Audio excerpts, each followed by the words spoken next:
क्या देखिए, general organic chemistry exercise 3 से स्टार्ट कर रहा हूँ। सबसे पहले क्वेश्चन नंबर 3 देख लो।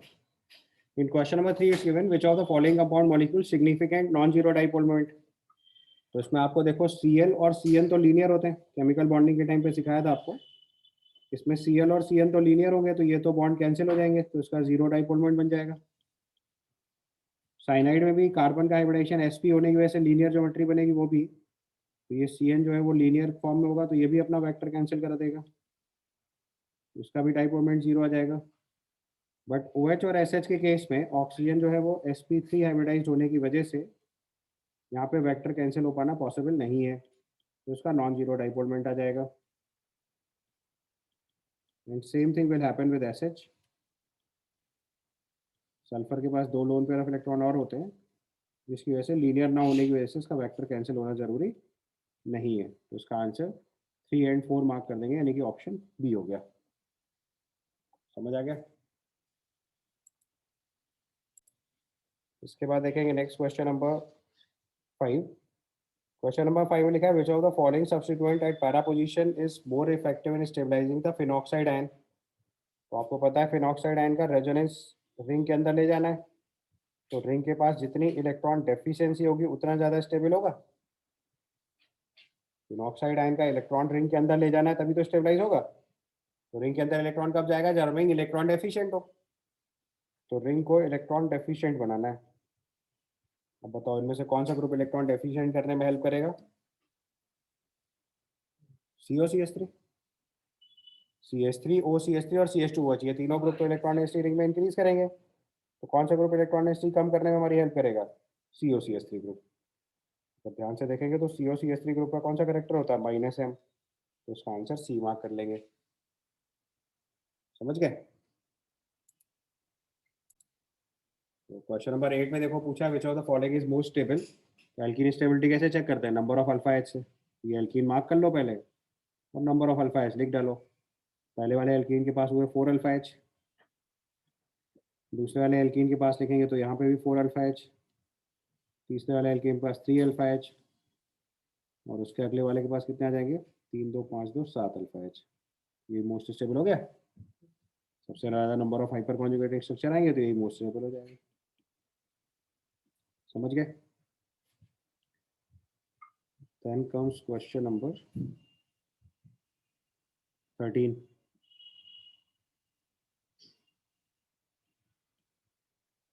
क्वेश्चन नंबर 13 में लिखा है the predominant form of histamine present in the human blood pK is given 6.0। तो देखो आपको एक स्ट्रक्चर दे रखा है। अब आपको इसमें चेक करना है कि जो प्लस चार्ज माइनस चार्ज लगे वो सब सही से लगे, क्योंकि स्ट्रक्चर तो देखो सब में एक ही जैसा दिख रहा है। अगर आप इस कंपाउंड का बेस स्ट्रक्चर देखो तो आपको देखो एक चीज़ समझ आ रही होगी कि ये स्ट्रक्चर, क्योंकि हिस्टामाइन का स्ट्रक्चर वैसे तो पता होना चाहिए। अभी हम लोग 12th में एक चैप्टर पढ़ेंगे केमिस्ट्री इन एवरीडे लाइफ, तो वहाँ पे मेडिसिन एंड ड्रग्स के बारे में थोड़ा स्टडी करेंगे, तो वहाँ इसका स्ट्रक्चर आएगा। बट अगर अभी आप ध्यान से देखो तो इसका बेस स्ट्रक्चर तो यही है। ठीक है। अब present in the human blood है और हिस्टामाइन का पीके वैल्यू 6 दे रखा है, इसका मतलब इसकी एसिडिक स्ट्रेंथ है, एक तरीके से एसिडिक कंपाउंड है, तो ब्लड बेसिक होता है 7.4 pH होता है ब्लड का। तो ब्लड के अंदर थोड़ा बेसिक, तो इसका मतलब ये उसको H+ वाला पार्ट ऐड करेंगे इसमें। तो आपको वो केस चेक करना है जहाँ पे इसको बेसिक करेक्ट, जहाँ पे ये चीज़ स्टेबलाइज करके पॉजिटिव चार्ज कैरी कर पाए। अब जरा स्ट्रक्चर्स देखो, इसमें हमें ध्यान से देखना है, तो अब जरा देखना है बेसिक साइड कौन सी है। ब्लड से H+ तो वहाँ से लेंगे ना जहाँ पे एसिडिक करेक्टर मिलेगा। तो आप ध्यान से देखो कि जो पहला वाला लोन पेयर ऑफ इलेक्ट्रॉन है ये तो एरोमेटिक करेक्टर में इन्वॉल्व है, दूसरा वाला लोन पेयर जो है वो sp2 करेक्टर वाला है, और तीसरा वाला लोन पेयर sp3 करेक्टर है। तो H+ किसके पास होना चाहिए? मोस्ट बेसिक साइड पे। हमारे पास 3 जगह लोन पेयर है, तो आप ध्यान से देखो कि जो पहला वाला लोन पेयर है ये तो इन्वॉल्व इन एरोमेटिक करेक्टर है, इन्वॉल्व इन एरोमेटिसिटी, तो ये तो डोनेट हो ही नहीं सकता। ठीक है, तो वो देखो किसी में भी वो चीज़ तो डोनेट कर ही नहीं है, तो वो तो कन्फ्यूजन ही नहीं रखा उसने सवाल में। ठीक है, दूसरे पार्ट पे आ जाओ। दूसरे पार्ट में अगर इस वाले लोन पेयर पे ध्यान दोगे तो ये कौन सा लोन पेयर है? sp2 nitrogen. और तीसरे पार्ट में देखो तो ये लोन पेयर कौन सा है? sp3 है। तो जहां लोन पेयर sp3 के पास होगा उसके डोनेट करने की कैपेसिटी ज़्यादा होगी। ठीक है, तो उसका मतलब ये वाली साइड मोर बेसिक होगी। जब ये मोर बेसिक हो गए तो एसिडिक सोल्यूशन में क्या करेगा, H प्लस एक्सेप्ट कर लेगा। कौन सा वाला स्ट्रक्चर बना देंगे हम लोग, सी वाला। समझ आया?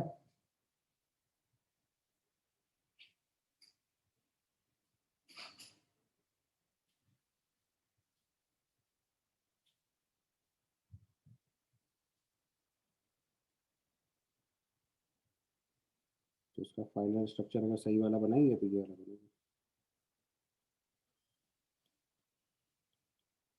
H प्लस उस साइड को देंगे जो मोस्ट बेसिक होगा, वो हमने चेक करके देख लिया। पेरेंट स्ट्रक्चर तो सब में एक ही जैसा बना है, तो उसमें कोई खास अंतर है नहीं, तो इजीली सवाल सॉल्व हो जाएगा। समझ गए? 13 का आंसर सी। ऑल्दो हिस्टामाइन का स्ट्रक्चर हम लोग पढ़ेंगे, केमिस्ट्री डेवलप करके एक चैप्टर है 12th के एंड में, तो वहाँ में इसका स्ट्रक्चर भी पढ़ाया जाएगा।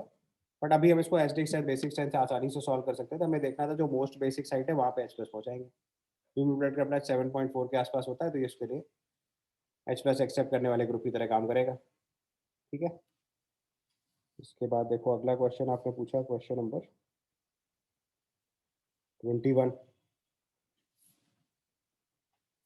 21 में पूछा था favourable side for the protonation is R. इसका मतलब आपको फिर से बेसिक स्ट्रेंथ ही कंपेयर करनी है। जो हमारे पास A B C D E करके 5 साइड दे रखी है, आपको इन 5 साइड में से चेक करना है कि बेसिक स्ट्रेंथ कहाँ पे ज्यादा होगी। तो एक बार जरा ग्रुप मार्क करो पहले सारे फटाफट। तो इस केस में देखो, अगर हम चेक करना स्टार्ट करें तो सबसे पहले देखो पोजीशन नंबर ए का लोन पेयर तो रेजोनेंस में, ये तो बेकार हो गया हमारे लिए। पोजीशन नंबर ई का जो लोन पेयर है वो देखो एरोमेटिक करेक्टर में। कैसे? ये पाई बॉन्ड, ये इलेक्ट्रॉन पेयर और ये पाई बॉन्ड, ये मिला के एरोमेटिक रिंग बन रही है, देखिए।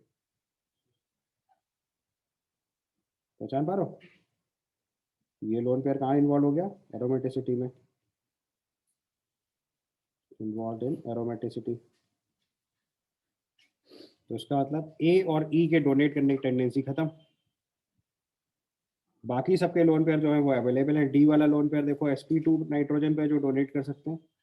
सी वाला लोन पेयर भी नाइट्रोजन sp2 पे, ये भी डोनेट कर सकते हैं। और बी वाला लोन पेयर भी नाइट्रोजन sp2 पे, ये भी डोनेट कर सकते हैं। यानी तीनों में सेम बेसिक स्ट्रेंथ है। बी सी और डी के बेसिक स्ट्रेंथ लगभग एक जैसी है। sp2 नाइट्रोजन पास लोन पेयर ऑफ इलेक्ट्रॉन है जो कि डीलोकलाइज नहीं है। तो इसका मतलब position number B C and D can be protonated. Answer इसका ए मार्क कर देंगे। समझ में आया? जो जो position donate electron pair donate कर सकते हैं वो सब पोजीशन मार्क कर ली हमने पहले। इसके बाद क्वेश्चन नंबर 22 देखो। 22 में लिखा है which of the following compound will produce precipitate with AgNO3। Same logic, जहाँ से भी Br माइनस लीव कर जाएगा वहाँ प्रेसिपिटेट बनेगा। आपको ऑप्शन डी देखो डायरेक्ट समझ में आना चाहिए। 22 में 22 का ऑप्शन डी समझ में आ रहा है, ट्रोपोलियम केटाइन बन जाएगा जो कि एरोमेटिक रिंग होगी।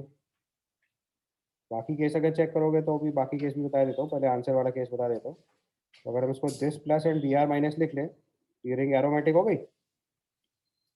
तो अगर इसकी रिएक्शन AgNO3 कराएंगे तो यहाँ से AgBr का प्रेसिपिटेट बन जाएगा आसानी से, क्योंकि जो रिंग है वो एरोमेटिक बन रही है, वो अपना आसानी से Br माइनस लीव करा सकता है। जबकि बाकी सारे केसेस में आप ध्यान से देखोगे तो यहाँ पे देखो ब्रोमीन का जो लोन पेयर ऑफ इलेक्ट्रॉन है वो रेजोनेंस में है, तो पार्शियल डबल बॉन्ड कैरेक्टर है। यहाँ पे ब्रोमीन का लोन पेयर भी रेजोनेंस में पार्शियल डबल बॉन्ड कैरेक्टर है, यानी कि इलेक्ट्रॉन पेयर लूज मूव करा पाना और मुश्किल काम हो गया। अगर lone pair of electron Br का रेजोनेंस में है तो carbon bromine double bond character आ रहा है, तो बॉन्ड ब्रेक करना और मुश्किल काम हो गया। अब तो कैसे भी प्रेसिपिटेट नहीं बनेगा। तो हमेशा क्या चेक करना होता है कि जहाँ से Br माइनस लीव करा सकते हैं, या अगर Cl लिखा होता तो Cl माइनस, या I लिखा होता तो I माइनस लीव करा सकते हैं, वहाँ पे ही अगर स्टेबल कंपाउंड बन रहा है तो वहाँ AgNO3 से प्रेसिपिटेट आ जाएगा। समझ गए? तो हमें इसमें देखते ही पता चल रहा है ट्रोपोलियम कैटाइन सबसे स्टेबल होता है। आपको कार्बोकेटाइन स्टेबिलिटी बताया हुआ ये चीज।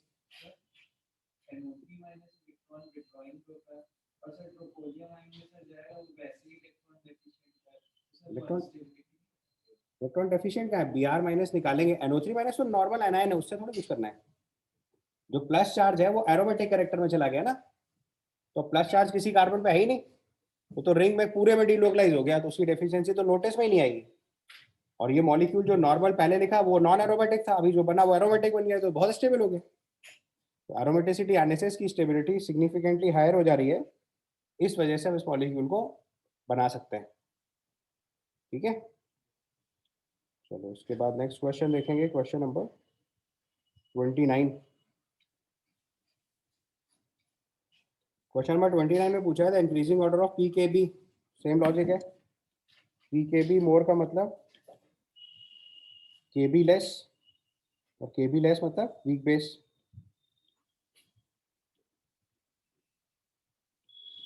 जिसका पी के बी ज्यादा लिखना है उसको बेस वो वीक होगा। तो आपको पहले बेसिक स्ट्रेंथ कंपेयर करनी है, लॉजिक ये। तो बेसिक स्ट्रेंथ देखो 2 का सबसे ज्यादा आ रहा है, तो जान पा रहे हो? नहीं, मैंने आपको बेसिक स्ट्रेंथ के टाइम पे कंपाउंड सिखाया था, क्वानिटीन याद है? और बोला था वहाँ बेसिक स्ट्रेंथ बहुत ज़्यादा हो जाती है क्योंकि आइडेंटिकल रेजोनेंस बनता है।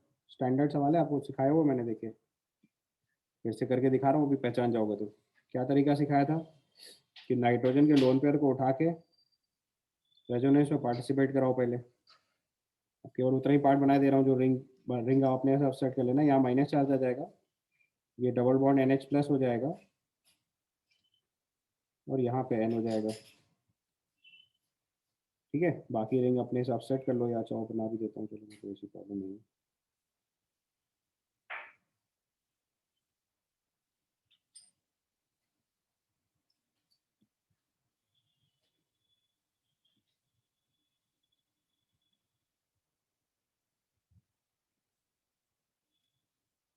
ये देखो इसकी वजह से ये ग्रुप बेसिक हो जा रहा है।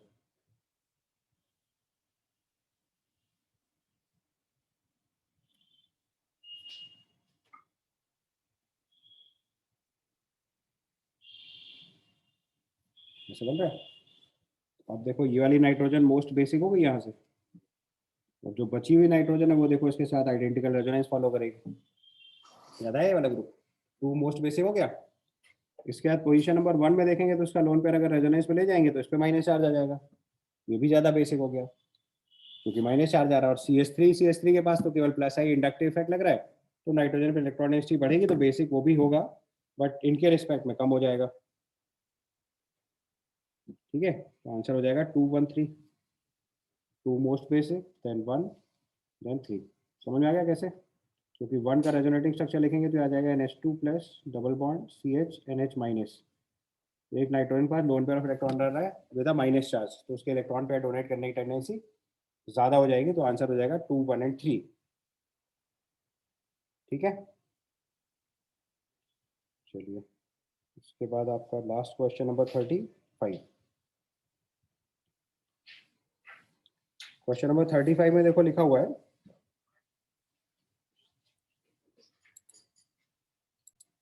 तो यहाँ पे देखो बेसिक स्ट्रेंथ का ऑर्डर आ रहा है हमारा 213, ध्यान से रखना। ठीक है, ये बेसिक स्ट्रेंथ का ऑर्डर है, और जो ज्यादा बेसिक होगा उसका पीकेबी कम होगा, तो पीकेबी का ऑर्डर बनेगा 312। आपसे क्वेश्चन में पीकेबी पूछा, इंक्रीजिंग ऑर्डर ऑफ पीकेबी, तो पीकेबी वैल्यू सबसे ज्यादा 3 के लिए आएगी, फिर 1 के लिए आएगी, फिर 2 के लिए आएगी। उसका आंसर जो है वो बी मार्क करेंगे। ठीक है, क्वेश्चन नंबर 29 फिर से देख लो, मैंने बेसिक स्ट्रेंथ का ऑर्डर लिखा था 213। 2 सबसे ज्यादा बेसिक है, फिर 1 है, फिर 3 है। Basic strength order is 213। ठीक है, तो इसका जो कॉन्जुगेट है, जो पीकेबी ऑर्डर होगा, तो जो बेस स्ट्रॉन्गर होता है उसका केबी ज्यादा होता है, तो पीकेबी कम होता है। तो पीकेबी 2 का सबसे कम आएगा, तो आंसर बनेगा 312। ठीक है, 312 बी आंसर दो।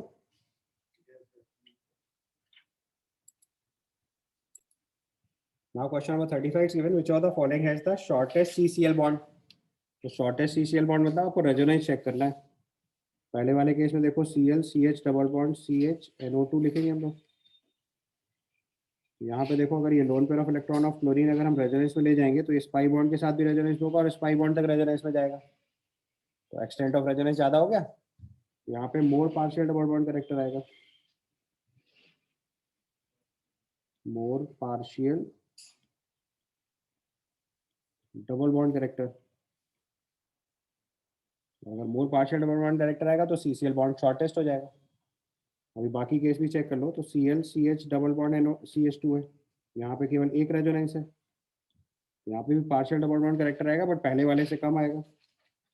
दूसरे वाले में देखो CH डबल बॉन्ड OCH3 है, यहाँ देखो प्रॉब्लम क्या है कि क्लोरीन भी इस पाई बॉन्ड के साथ रेजोनेंस में है और OCH3 का लोन पेयर भी इस पाई बॉन्ड के साथ रेजोनेंस में, तो एक तरीके से क्रॉस कॉन्जुगेशन लग रहा है, तो डबल बॉन्ड करेक्टर और कम हो जाएगा। और चौथे वाले में भी देखोगे तो केवल रेजोनेंस है, Cl CH double bond CH CH3 है, तो क्लोरीन का loan pair of electron resonance में है, तो डबल बॉन्ड करेक्टर आएगा, बट पहले वाले के रिस्पेक्ट में कम ही रहेगा। तो shortest carbon chlorine bond length किसमें आ जाएगी, ए में।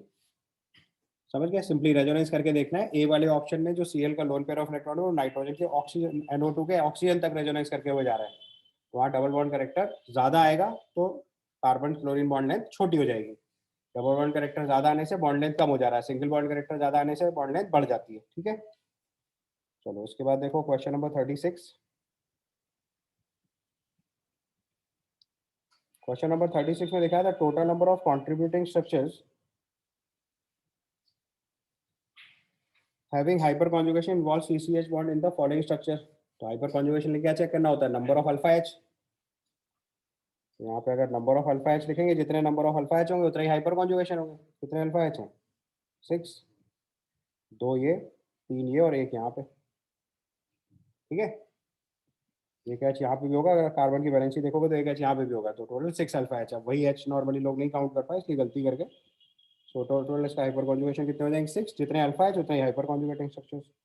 आंसर हो जाएगा इसका 6। इसके बाद देखो क्वेश्चन नंबर 38। क्वेश्चन नंबर 38 में लिखा among the given options the compound in which the atoms are in the plane in all the possible conformations if any they is are.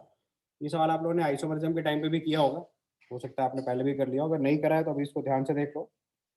इस कंपाउंड में देखो क्या हो रहा है कि कॉन्फर्मेशंस का केस डील करना है। तो इस केस में देखो, इस कार्बन का हाइब्रिडाइजेशन देखेंगे तो ये भी sp2 है, ये भी sp2 है, ये भी sp2 है, ये भी sp2 है, लेकिन इस सिंगल बॉन्ड के अराउंड फ्री रोटेशन है। अब अगर फ्री रोटेशन अलाउड है तो उसका मतलब किसी ना किसी कॉन्फर्मेशन में आउट ऑफ प्लेन हो जाएगा। भाई जिस बॉन्ड सिंगल बॉन्ड के अराउंड फ्री रोटेशन है उससे दोनों CH2 जो साइड में लिखे हैं वो उस प्लेन में भी हो सकते हैं, और इसको इसी में रखते हुए सिंगल बॉन्ड के अराउंड घुमा दो तो एक CH2 ऊपर वाले प्लेन में आ जाएगा। समझ में आई बात, नहीं आई? भाई एक सिंगल बॉन्ड है, उसके अराउंड दोनों CH2 ऐसे प्लेन में है, अभी तो प्लेन में है। अब आप सिंगल बॉन्ड के अराउंड घुमा दो तो ये तो CH2 प्लेन में ही रहेगा, ये घूम के ऊपर आ जाएगा, तो आउट ऑफ प्लेन जा सकता है। क्वेश्चन पूछा amongst the given option the correct in which all the atoms are in one plane in all possible conformations. मतलब हमेशा प्लेन में होने चाहिए सारे कॉन्फर्मेशन, तो ये नहीं होगा ना, ये प्लेन में हो भी सकता है नहीं भी हो सकता है, तो सारे कॉन्फर्मेशन में प्लेन में नहीं आएगा, इसका मतलब ये हमारा आंसर नहीं है। चलो इसका अगला केस देखो। अगले वाले केस में C ट्रिपल बॉन्ड C, तो यहाँ तक तो sp हाइब्रिडाइज कार्बन है, तो ये लीनियर स्ट्रक्चर हुआ। CH double bond CH2। अब ध्यान से देखो, ये sp2 कार्बन है और ये भी sp2 कार्बन है, ये दोनों चीजें तो एक ही प्लेन में होंगी। फ्री रोटेशन इस सिंगल बॉन्ड के अराउंड है, बट ये पूरी चीज कैसी है, लीनियर। अब अगर कोई लीनियर चीज जैसे पेंसिल है, अब इसको तुम इस प्लेन में घुमाते रहो तो ये रहेगी तो इसी प्लेन में। एक सिंगल बॉन्ड को, सिंगल बॉन्ड में जो लाइन है उसको कितना भी घुमाते रहो और लाइन अभी प्लेन से बाहर जा ही नहीं सकती है, तो ये हमेशा प्लेन में रहेगा, तो बी आंसर हो गया तुम्हारा। सी वाले केस में चेक करोगे तो CH2 double bond C double bond O, इसमें भी सेम सिचुएशन है, ये sp हाइब्रिडाइज है, लीनियर है, और ये sp2 है, तो ये भी हमेशा प्लेन में ही रहेगा। और डी वाला केस तो आपको पता ही है, एलीन होता है तो प्लेन में होता ही नहीं है, ये दोनों H एक प्लेन में होते हैं और ये दोनों H अलग प्लेन में होते हैं, ये तो आप पहले से पहचानते हो। तो उसका आंसर क्या लिखेंगे, B and D, sorry B and C. समझ आ गया, ए और डी इसमें, डी तो कभी प्लेन में नहीं होगा, ए प्लेन में हो भी सकता है नहीं भी हो सकता है, लेकिन उसने बोला हर कॉन्फर्मेशन में प्लेन में चाहिए, तो इसलिए इसको आंसर में इंक्लूड नहीं करेंगे। तो 38 का आंसर हम लोग लिखेंगे बी एंड सी। ठीक, then comes the last question 43। 40 लिखा है correct order of acidic strength in the following carboxylic acid. तो आपको तरीका सिखाया था कि कार्बोक्सिलिक एसिड की अल्फा पोजीशन पे अगर इलेक्ट्रॉन विड्रॉइंग ग्रुप लगाते हैं तो एसिडिक स्ट्रेंथ बढ़ती है। कार्बोक्सिलिक एसिड की अल्फा पोजीशन पे इलेक्ट्रॉन विड्रॉइंग ग्रुप लगाते हैं तो एसिडिक स्ट्रेंथ बढ़ती है। तो 39 क्वेश्चन में देखो ध्यान से, ये कार्बन sp हाइब्रिडाइज है, ये sp2 हाइब्रिडाइज है, यहाँ पे भी sp2 हाइब्रिडाइज है, और ये sp3 हाइब्रिडाइज है। अब आपको पता है कि जितना ज़्यादा एस कैरेक्टर होगा इलेक्ट्रोनेगेटिविटी उतनी ज़्यादा काउंट करेंगे, कार्बोक्सिलिक एसिड की एसिडिक स्ट्रेंथ उतनी ज़्यादा आएगी। तो पहले वाले कार्बन में sp कैरेक्टर जुड़ा हुआ है तो 1 सबसे ज़्यादा एसिडिक हो गया। समझ में आया? क्वेश्चन नंबर 43 कर रहे हैं, सॉरी। तो क्वेश्चन नंबर 43 में देखो, पहले जो पहला वाला केस है उसमें कार्बोक्सिलिक एसिड से sp हाइब्रिडाइज कार्बन लगाया हुआ है, तो एसिडिक स्ट्रेंथ सबसे ज़्यादा हो गई। 2 और 3 में देखो तो 2 वाले में sp2 कार्बन डायरेक्टली जुड़ा हुआ है, 3 में बेंजीन है, तो बेंजीन का क्या होगा, वो पाई इलेक्ट्रॉन एसिड डीलोकलाइज्ड है, तो उसका एस कैरेक्टर कम काउंट करेंगे नॉर्मल से, तो एसिडिक स्ट्रेंथ और प्लस एक OCH3 ग्रुप है जो इलेक्ट्रॉन डोनेटिंग ग्रुप है, तो रिंग में इलेक्ट्रॉन एसिड बढ़ा भी रहा है। जब रिंग में इलेक्ट्रॉन डेंसिटी बढ़ा रहा है तो इसका मतलब COH के साथ रेजोनेंस और ज्यादा कर देगा, तो एसिडिक स्ट्रेंथ और कम करा देगा। तो 3 उसके बाद हो गया, तो 1 के बाद 2, 2 के बाद 3, 3 के बाद 4। तो 3 वाला समझ गया ना क्यों कम एसिडिक होगा, क्योंकि OCH3 ग्रुप रिंग में इलेक्ट्रॉन डेंसिटी बढ़ा रहा है। और मैंने क्या बताया था, कार्बोक्सिलिक एसिड की एसिडिक स्ट्रेंथ तब ज्यादा होती है जब COH ग्रुप बेंजीन से रेजोनेंस ना कर रहा हो। क्यों ऐसा? क्योंकि COO माइनस का जो ये आइडेंटिकल रेजोनेंस होता है इसकी वजह से इसकी एसिडिक स्ट्रेंथ बढ़ती है। अब अगर इस आइडेंटिकल रेजोनेंस में साइड से रेजोनेंस बढ़ गया तो एक तरीके से क्रॉस कॉन्जुगेशन वाला इफेक्ट डालेगा ना, तो एसिडिक स्ट्रेंथ कम करने लगता है वो। समझ आ गई बात?